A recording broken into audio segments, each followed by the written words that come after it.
Welcome everyone who has joined us today for the second week of our It's on Us and NRAPE on Campus Summit series.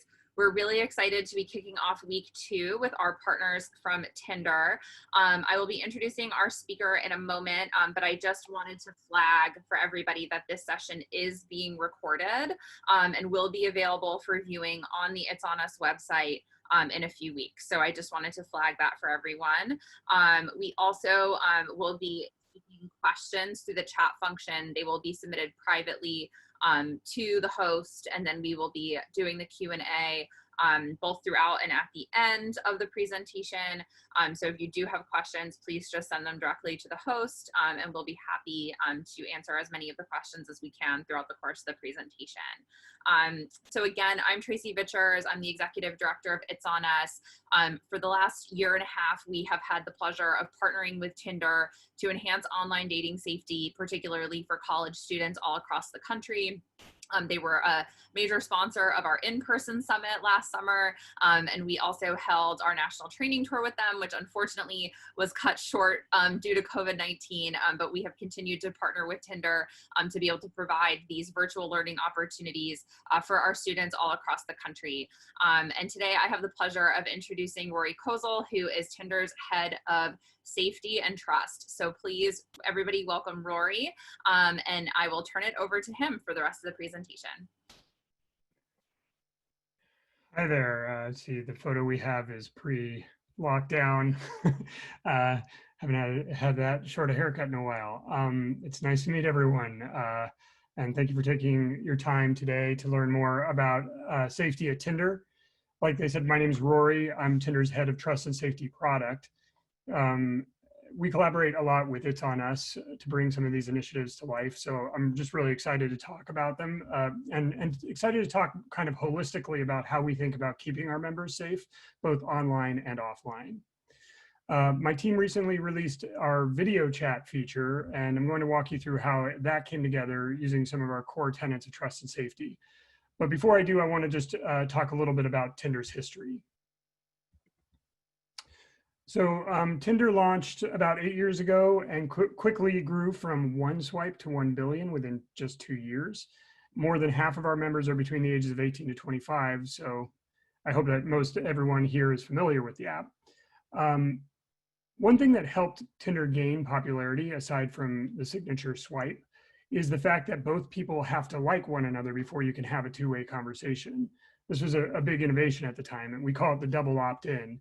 And it dramatically changed how people saw online dating. It brought a new level of control into the mix, and we always think about that the ways that we can kind of honor that innovation so our members feel comfortable and in control. So why is trust and safety a priority? First of all, it's the right thing to do.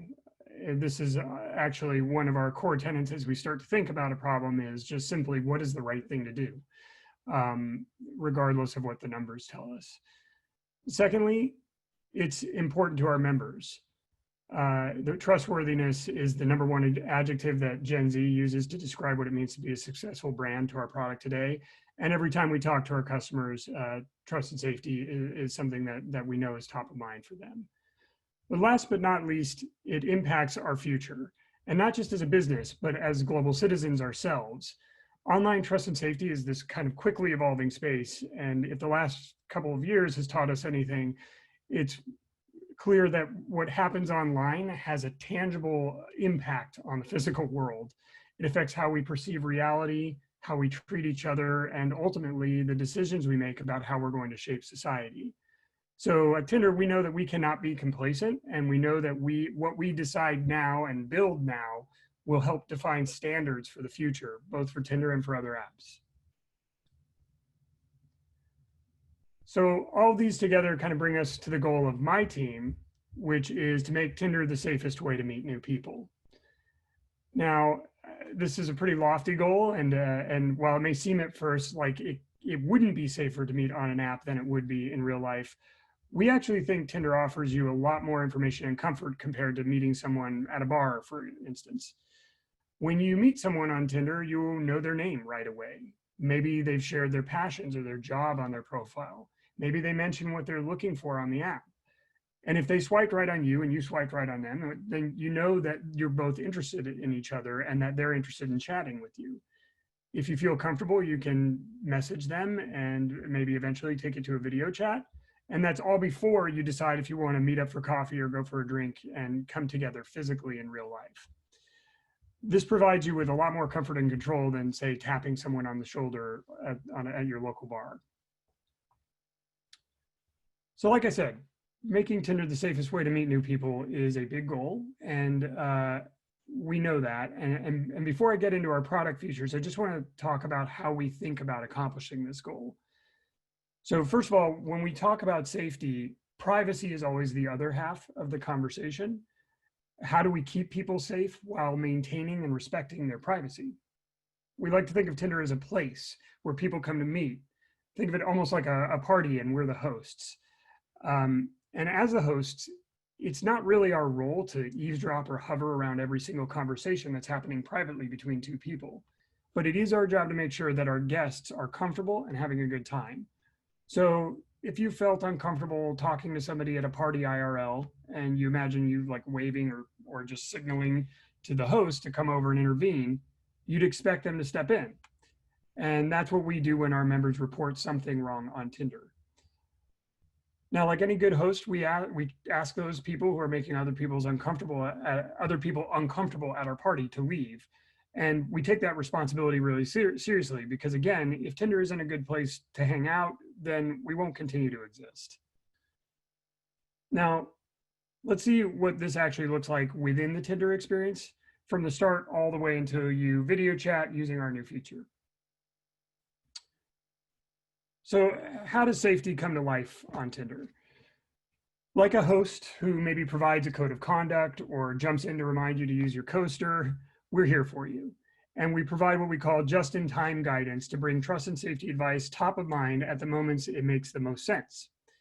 We also want you to let us know when something isn't going well, because we can't be everywhere at once. It's up to you also to help Tinder be the safest way to meet new people.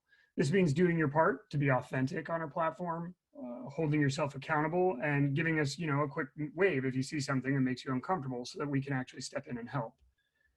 And last but not least, we know that dating involves a lot of different steps. There's the swiping and matching and then messaging, maybe a video call, and eventually an IRL date. And we want to support our members all the way throughout that journey. So now onto the product features we built to do just that. Our first feature we're going to talk about today is, does this bother you? First of all, we kind of hope this is a feature that people don't actually see in the app.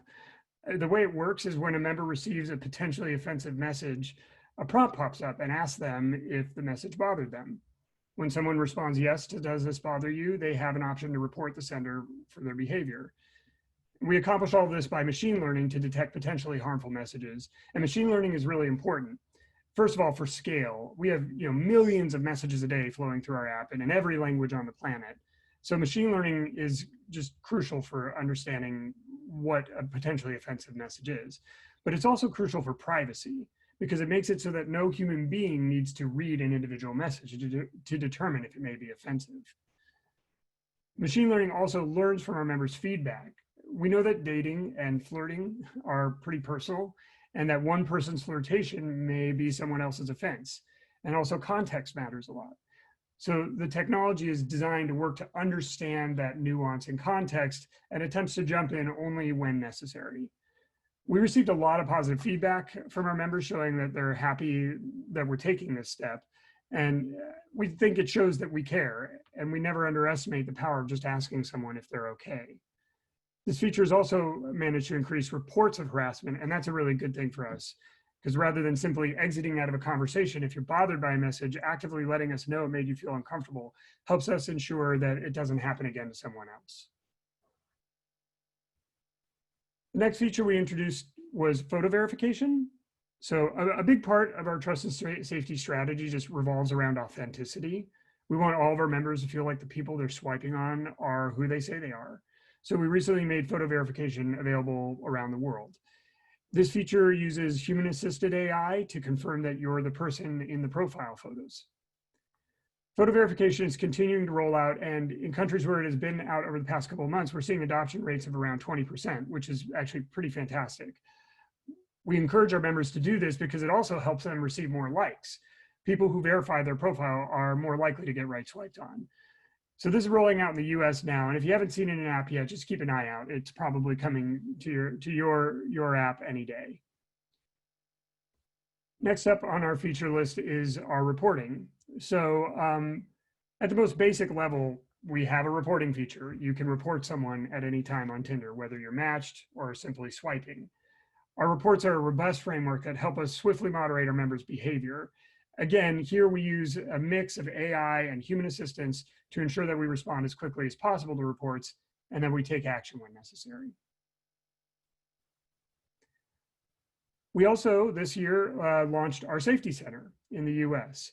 It's an interactive part of the app that includes local resources, articles, tips, quizzes, and information about our safety and privacy features. And we work closely with It's On Us to bring this to life. It's the most robust resource on the market, and it's available at any time from your settings and from the safety shield that appears when you're chatting with a match. Before COVID-19, my team had an even bigger focus on IRL safety, before pivoting to video, which is something we're going to be talking about in a little bit. So we launched this first of its kind integration with Noonlight, a personal safety app, so that you can discreetly trigger emergency services when you need assistance on an IRL date. Next, the feature we've kind of most recently released is video chat. At first, video chat may not seem like a trust and safety feature, but our team looked at this and thought it would be really valuable for safety for a couple of reasons. First of all, it helps you get to know your match before you decide to give out your private information, like your phone number or your social handles, and without having to meet up IRL. It lets you validate that they are who they say they are in their profile. It helps you understand if you have chemistry and want to take that next step and maybe eventually meet in person. And it helps you do so in a comfortable environment at your convenience. And of course, today in the age of COVID, there's also a level of physical health to safe dating. The pandemic really kind of helped pull the future forward with video dates. And with video chat, you can meet face to face without even having to worry about health concerns or wearing a mask. So this is currently testing in some US states, and here's how it works. So when we built this, we wanted to keep control in mind, just like we did with the double opt-in and a lot of our other safety features. And we really see video chat just as the next step in a conversation that's already going well. Just because you match, it doesn't mean that you're automatically ready for a video call with your match. So within this experience, you have the option to opt into the ability to video chat on a match by match basis. We won't tell your match you've opted in unless they do too. Next, we offer some just-in-time guidance. We want your call to start out appropriately, so we remind you what we expect, similar to the rules which we show when you sign up for Tinder. And studies show that people who have agreed to a code of conduct actually makes them more likely to break, less likely to break that code. So the aim here is to just subtly remind people what the rules are and to keep the conversation respectful. Once you finish the call, you also have the option to immediately report the other person front and center. As I said, it's up to you to let us know if something happened that made you uncomfortable. So you see, this feature kind of brings together everything from like just-in-time guidance to asking you for your feedback, to letting us know if something makes you feel uncomfortable, and keeping you safe from the digital all the way to the physical world. So that's an overview of how we think about and how we build safety features at Tinder. I appreciate you taking the time to listen, and I'm happy to answer the questions that you may have. And knowing that the majority of our members are young college students like yourself, I'd also just like to hear your thoughts or suggestions.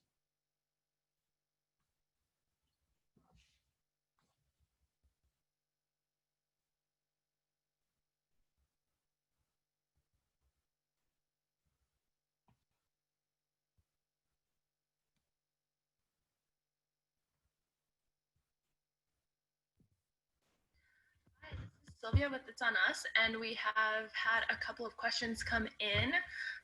So Rory, I can share those with you if that's okay. Mhm.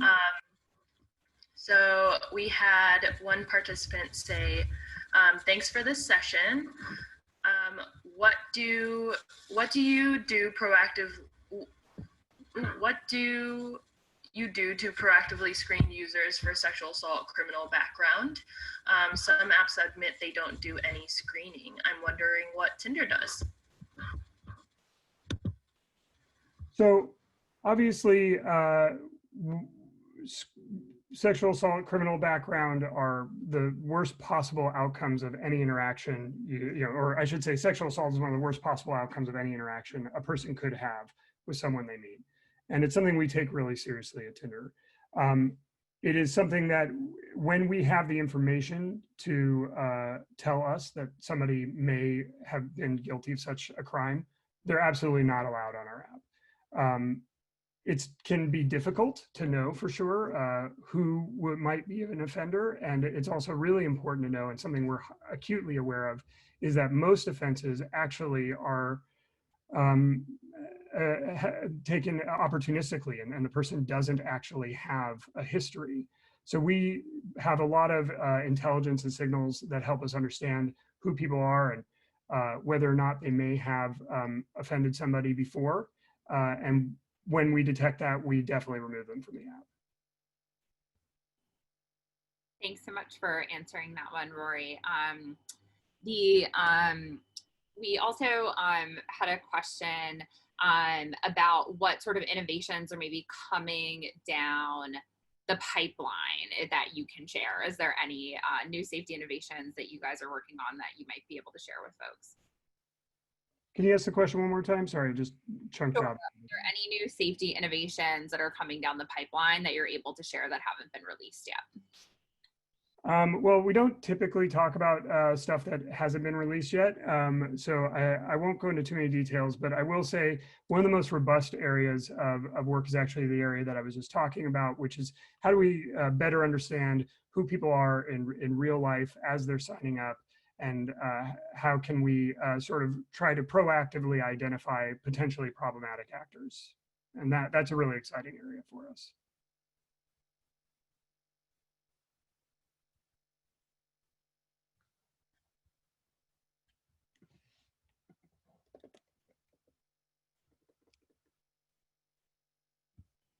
Sorry, I realized I was muted. Another question is, obviously you've been partnering with It's On Us on this work. Are there other organizations or a safety advisory council that Tinder is working with as they work on these innovations? For sure. So we have actually a long list. We work with what's called the Match Group Advisory Council. So you may know that we're a part of the Match Group, which is a family of dating apps. And that council is made up of, I'm trying to remember the entire list, but it's a long list of groups that both work work in the area of preventing domestic violence and sexual assault, preventing persecution of LGBTQ plus people, and increasingly interested in sort of understanding how to make online spaces safer. I actually don't have the whole list of groups there, but it's a pretty long list with. I'm trying to find that. I'm here scrambling, seeing if I have a list of everybody that's on the MGAC. In addition to that, we've worked with ILGA on our traveler alert, and we're basically working with partners constantly, whether it comes to trust and safety or privacy, to better understand how we can serve our members. Great. Another question is, how do you protect against video calls being recorded? So this is a really interesting area. There's a lot of stuff we're doing right now, research and work around figuring out how to detect when somebody might be capturing, performing a screen capture or recording a video. Unfortunately, the platforms themselves, and by that I mean iOS and Android, don't make that possible in every situation. So we're not going to be able to 100% guarantee such thing doesn't happen.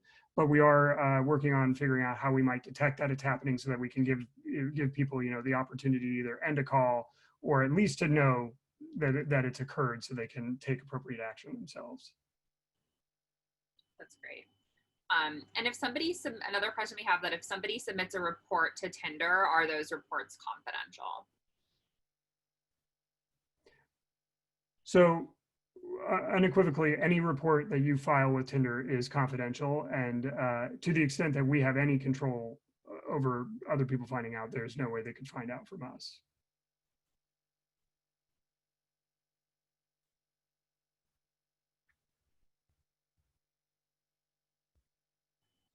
Great. We just have a couple more questions that have come in.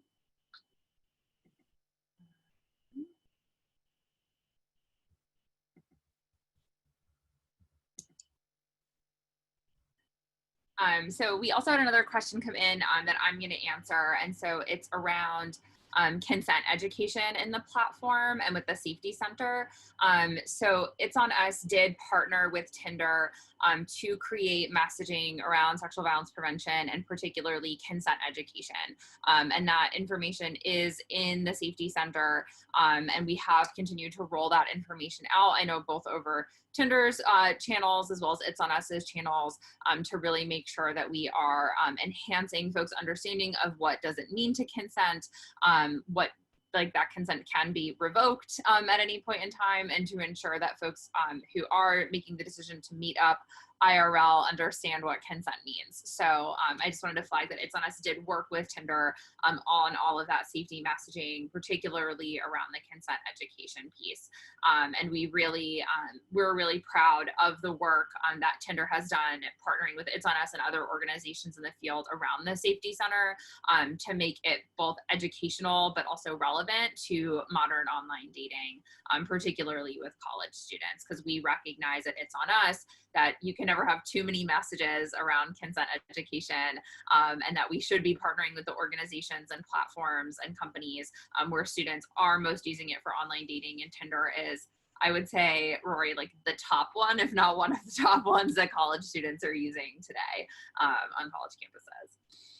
Yeah, I want to just echo that 1,000%. When we started the project at the Safety Center, we really we knew that probably the most valuable thing we could build is a robust consent training and education, and it's something that we know just especially collaborating with other partners that deal with features that bring people together in real life, that that education is the number one thing you can do to sort of prevent incidents rather than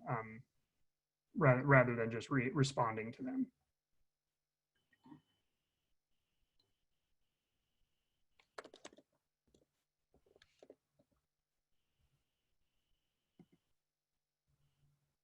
And we're just going through more questions. A lot coming in. Keep the questions coming, folks.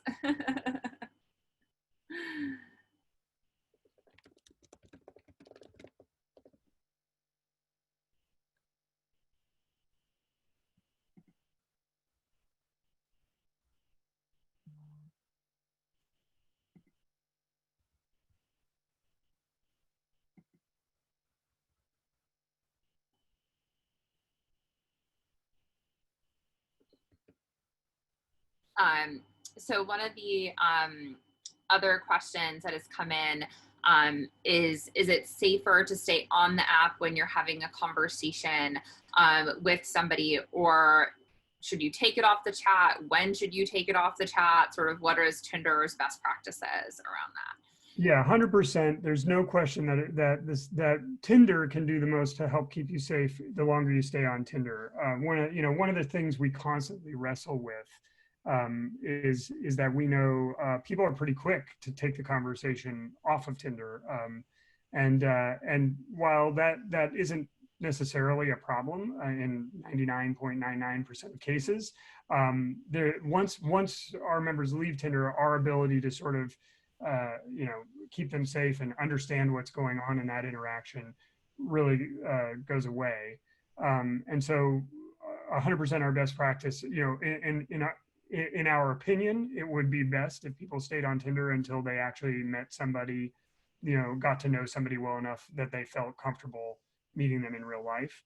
And maybe even in many cases, it's a little hard to say under COVID, but in normal times, we might even say maybe you should use Tinder to communicate with somebody until you've met them in real life. And so it really is valuable. It helps you prevent exchanging your personal contact info, which, obviously having nothing to do with Tinder can lead to, once people have your phone number or your socials, there's just very little we can do to keep them from misusing that information. One other question that is very timely that came through is, what trends are you seeing around Tinder usage during COVID-19? Yeah, I mean, I think the thing that really struck us was how engagement seemed, at least in the initial phase of this pandemic, to increase. And I think, I don't think really anybody had any predictions. At the very high level, everybody's predictions were the sky is falling and the economy is going to collapse, which unfortunately it did in many cases. But what we saw on Tinder was many of our members got more active. They were more interested in seeking connection, more interested in talking, and so yeah, it's been a really interesting position to be in to kind of understand how, as soon as people are kind of cut off from the world, they actually need platforms like ours even more. That's really interesting. And do you sort of predict, and this is just a hypothetical that I have, is do you sort of predict that we'll continue to see that trend even after maybe folks have, as states go green, for lack of a better term, or states start to reopen? Do you think folks will still continue to use Tinder in the way that we've seen them during COVID? Like, we're not going back, I guess. Or do you think we'll go back to how it was before? Or will we continue to see that increased usage? I mean, I think we, of course, hope that people continue to be engaged in Tinder and continue to use Tinder. And we hope that the video feature takes off and proves to be useful. Like, that's a really specific thing that we kind of learned in real time. Video chat is something we probably talked about before and weren't really sure it was something that people needed, because we always saw ourselves as trying to bring people together IRL. But since that has become more fraught for reasons having nothing to do with Tinder, I think it's safe to say that video conversations are going to be more normalized. We think people are going to be more used to, having a video call with people they don't know rather than just, FaceTiming their parents.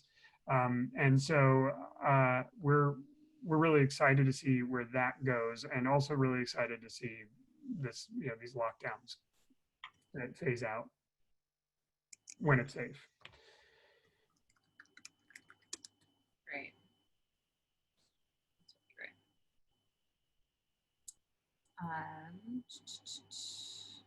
The other questions have come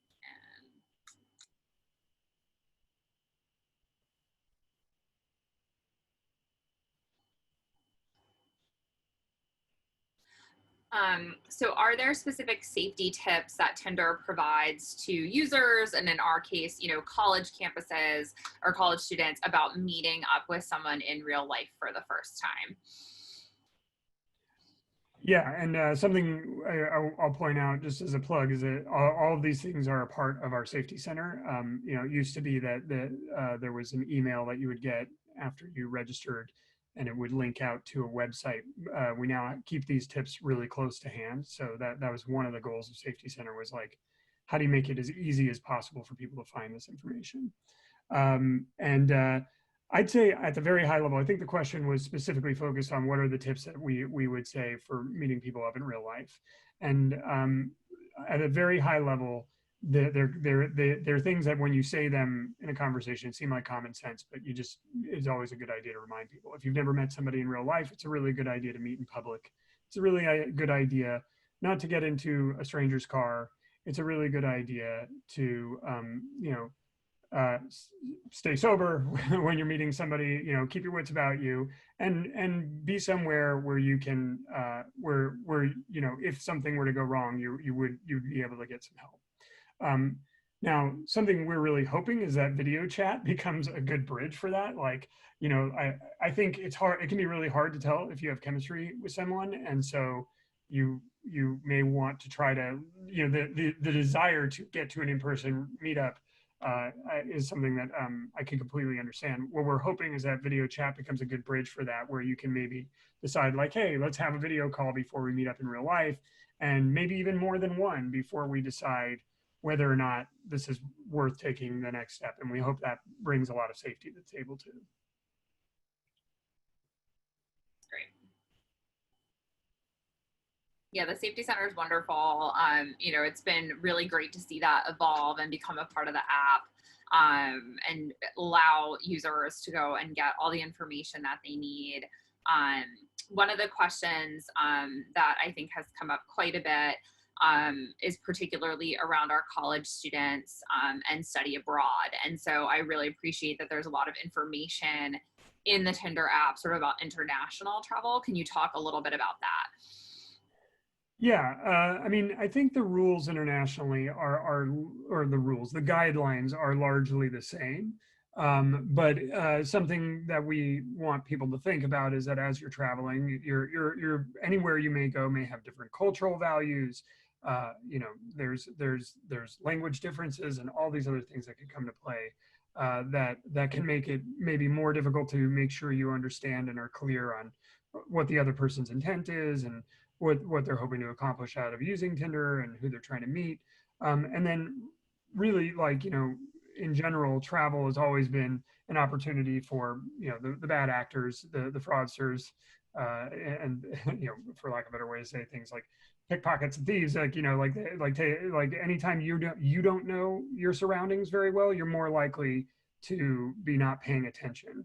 And so it's just, I think there's the standard dating safety guidance, and then the sort of standard travel safety guidance, and they kind of come together in that scenario where you want to make sure you're thoughtful about who you're meeting, what their intentions are, where you're meeting them, and not giving over too much to somebody to a stranger that you've never met before. That's great.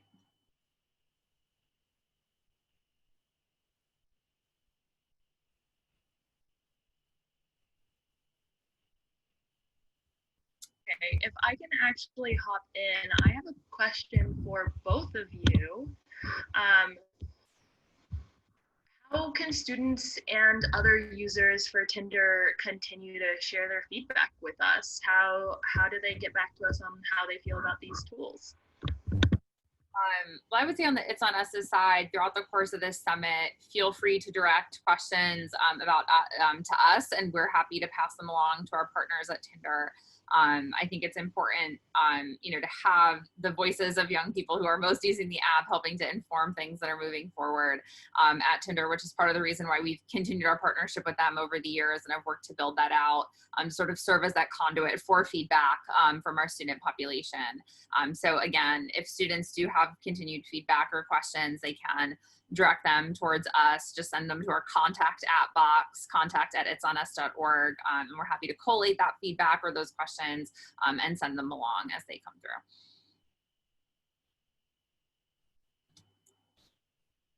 Thanks so much. To everyone on the call, please keep the feedback coming. We always want to know how we can improve.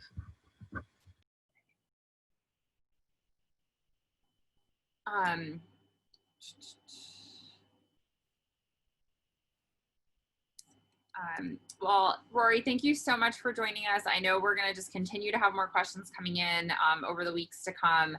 So we will make sure to get those over to you and send them out to folks. But we just want to thank you and thank the whole Tinder team for your continued partnership with us, for your thoughtfulness around how you're designing these safety tools and tips within Tinder to make online dating safer, and for your commitment to really setting the standard for online dating safety. We're so just grateful for your partnership, and thank you so much for joining us today. It's been really great to see what you all are working on and to see the really cool new video chat function.